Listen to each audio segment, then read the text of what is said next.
দেখো ভাই, তুমি মানো আর না মানো, যখন বিয়ার র্যাঙ্ক খেলতে যাবে তোমার স্কোয়াডে এমন একটা প্লেয়ার থাকবেই যে সবার আগে চুল পাকনামি করে রাজ দিবে এবং কিল চুরির মধ্যে এক্সপার্ট। দেখো, বলতে না বলতে একটা কিল চুরি করে নিয়ে নিল। আচ্ছা, এটা তো গেল। তারপর দেখো কি ঘটে। এখানে আমার হিল ছিল না, আমি মেডিকেট করতেছিলাম, তখন একটা Need প্লেয়ার money আমার for উপর items. আসলো। আমার কাছে নর্মাল ছিল না, তারপর আমি Killing ওটাকে spree!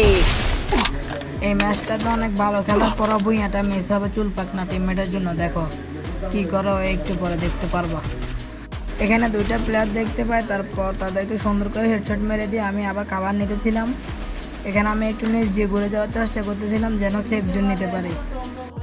এখানে আমি কাভার নেওয়ার পর একটা প্লেয়ারকে মারতেছিলাম এলসিবির মধ্যে, তখনই আমার টিমমেটটা দেখবে এখন টস করে নক হয়ে যাবে। ওকে রিভাইভ করতে গিয়েও আমি করতে পারি নাই, কিন্তু ও কিল চুরির মধ্যে এক্সপার্ট আছে কিন্তু এমনিতে। লাস্ট তিনটা প্লেয়ার বেঁচে ছিল, ওদেরকে মারার জন্য আমি ফুল চেষ্টা করি। দেখো কিভাবে কি হয়। এখানে কি আমার আর কিছু করার ছিল, তোমরা দেখেই বলো।